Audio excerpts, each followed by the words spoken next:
PokeClass is sponsored by CollectorsCash.com, and they now have Dark Explorers in stock at incredible prices. Are you looking for that last card to complete your deck, or looking to boost your collection in any set of the game? Then Collector's Cash is where you need to be. They stock all of your boxes, tins, and singles of Pokemon, and any other card game for that matter, at very competitive prices. So make sure you visit www.collectorscash.com after the show. Hey everybody, it's finally here, our Dragons Exalted set list. So let's get to our Dragons Exalted set review.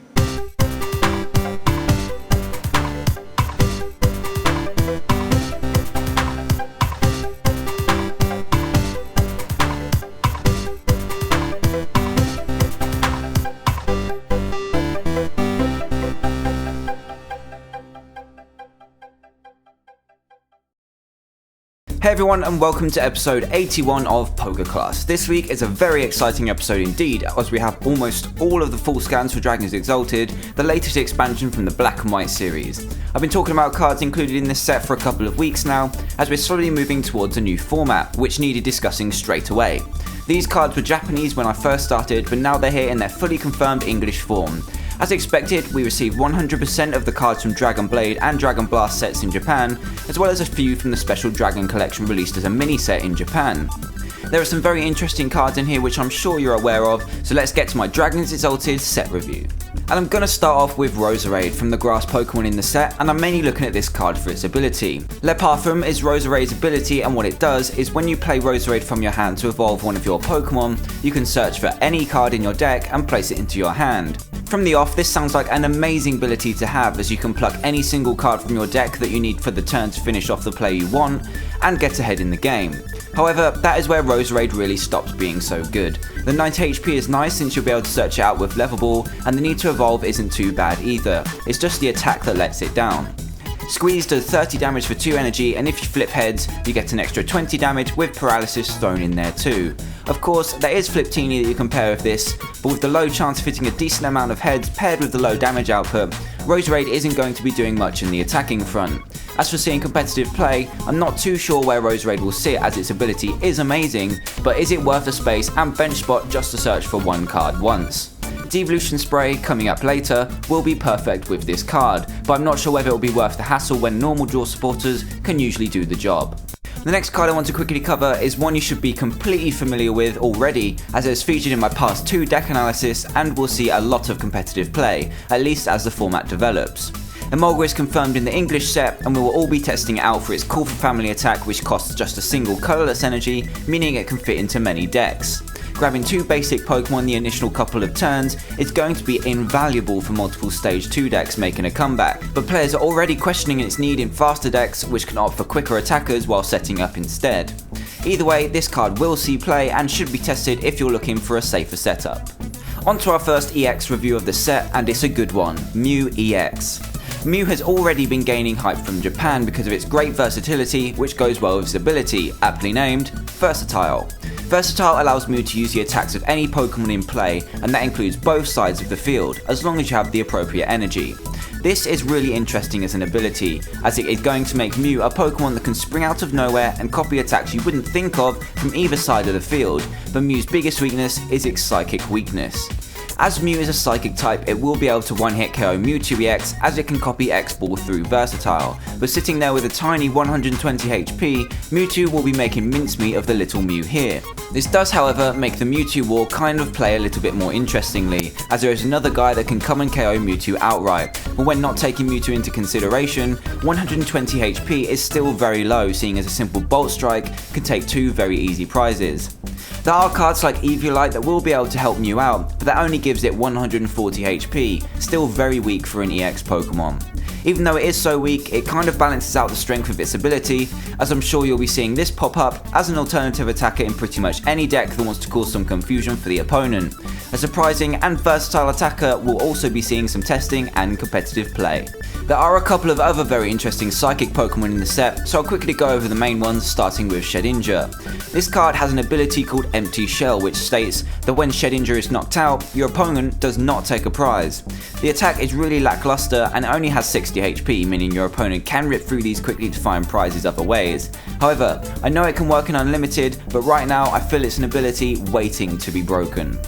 Drifblim is probably the one card that I've been asked about the most, and that's because it has an attack called Shadow Steel, which costs a single psychic energy and does 50 damage for each special energy card in your opponent's discard pile. People have been asking me how awesome it is that you can use cards like Crushing Hammer to force special energy into the opponent's discard and then hit for up to 200 damage for a single energy.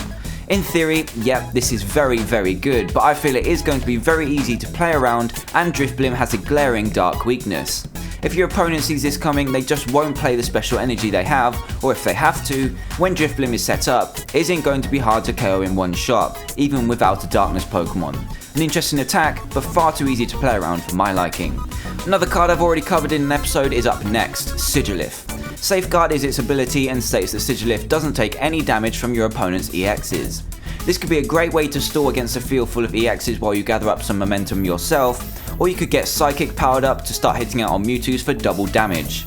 Psychic won't outright KO a Mewtwo, but it will take a massive chunk of HP while not being touched at all by Mewtwo itself.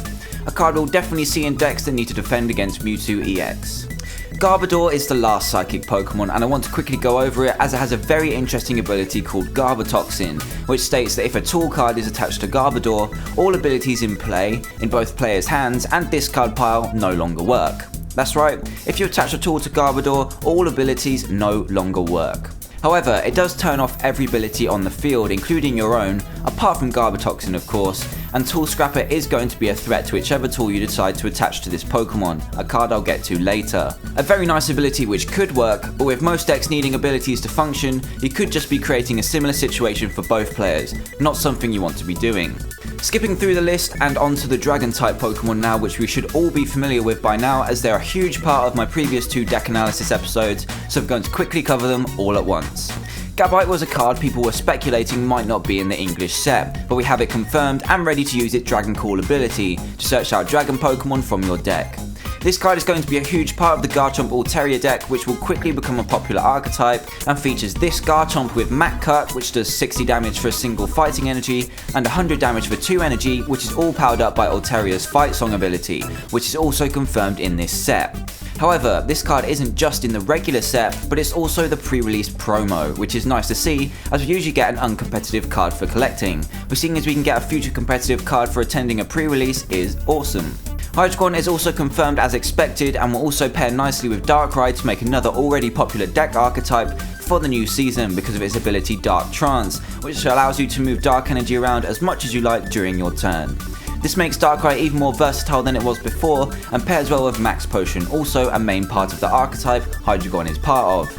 The last notable dragon card is Rayquaza EX, a card I did a complete episode about last week as it features an attack called Dragon Burst for a fire and a lightning, where you choose to discard either lightning or fire to discard, and the amount you had to discard is multiplied by 60 and dealt to the defending Pokemon. A very powerful attack that can be powered up by the 2 main energy accelerators of the future, Emboar and Electric. Expect to see all these dragon type Pokemon in the future format. Bouffalant is back with another card which focuses on retaliating against the current format. The one still around from Black and White hit hard when suffering a KO before, and this one takes another stab at the metagame, but first has an ability called Buffer, which reduces all damage Bouffalant receives by 20. This will be handy to take advantage of Eviolite and Bouffalant's fairly high HP, but its attack Gold Breaker is where this Pokemon takes it to the meta, as for 3 colourless energy you do 60 damage, but 60 more if the defending Pokemon is an EX. 3 colourless energy can easily be set up in a single turn with double colourless and various energy accelerators we will be making use of, so this one is definitely one to look out for as it only gives up the 1 prize, but can splash into any deck and hits EXs very hard. Another EX is up next in the form of Reggie Steel, which means we could be seeing the other Reggie sometime in the future, but for now we have a 180 HP Steel type Pokemon to look at. For 3 colourless energy, Triple Laser does 30 damage to 3 of your opponent's Pokemon, which is a fairly nice damage output considering it is completely colourless cost. This means it can be splashed into any deck that can take full advantage of spreading damage across multiple Pokemon to make use of later. There aren't any glaring combos for this card just yet, but I'm sure we'll see people making full use of spreading quite a bit of damage in a single turn, but pairing it with stuff like Darkrai and possibly Kyurem could be a very interesting start.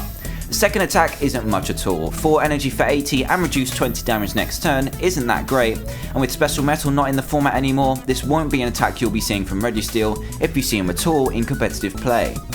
The next Pokemon card is a very controversial one indeed, as we first didn't think it would be in the set, but really wanted it to as it will become competitive, but now it has been confirmed it is only being released as a secret rare card, and that is Rayquaza. This card is mainly looked at for its first attack Dragon Pulse, which costs a single lightning energy for 40 damage, as this can donk and seriously damage most competitive dragon cards to be introduced. The problem players are facing is that a seemingly competitive card is only going to be a secret rare, which are incredibly hard to get. Even the unplayable secret rares hit high prices for their rarity. Maybe we'll see a promo version in the future if it does get very competitive, but for now, it's staying as a secret rare in Dragons Exalted. Onto the trainer cards you've been given in this set, with the first being Devolution Spray, which allows you to devolve one of your Pokemon in play and put the evolution card back into your hand. The Pokemon that had Devolution Spray used on it cannot evolve again the same turn, but another could be, and this card could give us some very interesting play options. Say that you have a card that really makes use of the coming into play abilities such as Amoonguss or Roserade talked about earlier, and you want to abuse it multiple times per game, then this is the card for you. It will present us with a very interesting way to make coming into play Pokepowers even more playable and should be pretty popular. Next is Giant Cape, which is a Pokemon tool and when attached to your Pokemon gives it an extra 20 HP. Now this works on any Pokemon that this attaches to and could prove some interesting options in mirror matches or just keep from your main attacker to live longer. It will give most EXs around 200 HP and give stage 2s like Garchomp 160 HP, which could be what they need to return to the competitive scene. Rescue Scarf has a very similar effect to a card we have just lost, as it's a Pokemon tool, which when attached to a Pokemon and then that Pokemon is knocked out, you return all Pokemon cards to your hand. This should remind you of Rescue Energy, as it works in exactly the same way as that, just as a tool rather than an energy. This card should be quite interesting to add another element of recovery to the game other than Super Rod, and I'm sure we'll see a bit of play if we can find a way to squeeze it into our lists.